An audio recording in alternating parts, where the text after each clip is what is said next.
আসসালামু আলাইকুম। আমরা এখন যাচ্ছি আমাদের ক্ষেতে। আর ওই ক্ষেতে আমরা এখন পিঁয়াজ লাগাবো ইনশাআল্লাহ। অনেক দিন ধরেই ভাবছি যে আমাদের এই ক্ষেতটাতে যে অংশটুকু আছে সেই অংশটা পিঁয়াজ লাগাবো। আপনারা এর আগের ভিডিওতে দেখছেন যে আমরা কিছু অংশ বেগুন গাছ লাগিয়েছি এবং যে বাকি অংশটা আছে সেখানে আমরা পিঁয়াজ লাগাবো এবং কিছু মরিচ লাগাবো ইনশাআল্লাহ।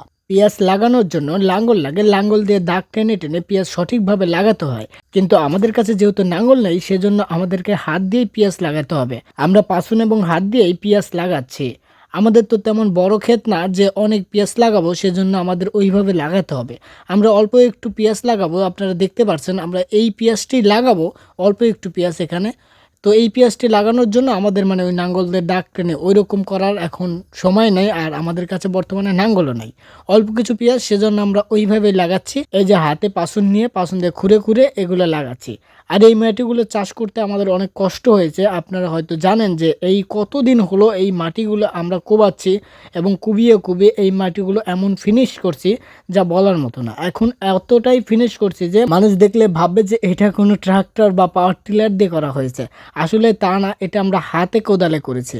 কোদাল দিয়ে কুপিয়ে কুপিয়ে, এবং এই যে মই দেখতে পারতেছেন এই মই দিয়ে, এই মই ক্ষেত্রতে ভালো করে মই দিয়ে, এবং এই নাংলা দেখতে পারতেছেন এই নাংলা টেনে এবং মই দিয়ে কোদাল দিয়ে কুপিয়ে কুপিয়ে, আর এই যে লাঠি এইটা দিয়ে মূলত আমরা ওই যে মাটিগুলো গুঁড়ো করে বাইরে বাইরে গুঁড়া করে আমরা এই ক্ষেতটা চাষ করেছি।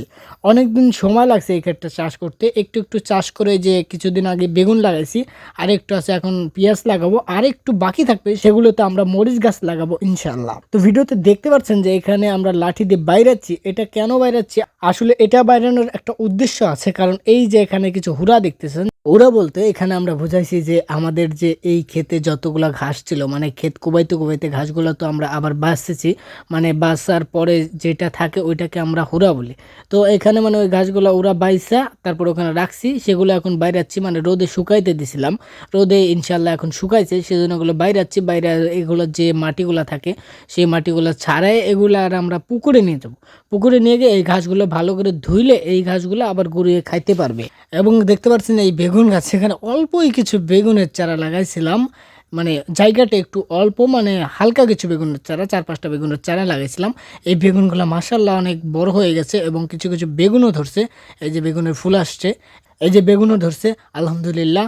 গাছগুলো দেখে অনেক ভালো লাগছে যে গাছগুলো আমি ভাবিনি যে এই গাছগুলো হবে, এমনিতেই লাগিয়ে রাখছিলাম, তারপরেও অনেক গাছগুলো বড় হয়ে গেছে। এই গাছগুলোর পাশাপাশি এখানে যে আমরা কিছু সিম গাছ লাগিয়েছিলাম, এই সিম গাছ হয়তো আমরা এর আগের ভিডিওতে দেখাইনি। এই সিম গাছে যে একটু বড় হয়ে গেছে, মানে কিছুদিনের মধ্যেই হয়তো সিমের ফলন পাবো ইনশাল্লাহ। আমি মাঝে মাঝে বলি আপনাদের যে আপনাদের কোনো যদি ফাঁকা জায়গা থাকে সেই জায়গাটাকে শাকসবজি দিয়ে ভরে ফেলুন, কারণ জায়গা ফাঁকা রাখলে কোনো লাভ হবে না। যদি আপনি সেখানে কিছু লাগাতে পারেন তাহলে অবশ্যই আপনার লাভ হবে। তো সবাই ভালো থাকবেন, সুস্থ থাকবেন, দেখা হবে পরবর্তী নতুন কোনো ভিডিওতে।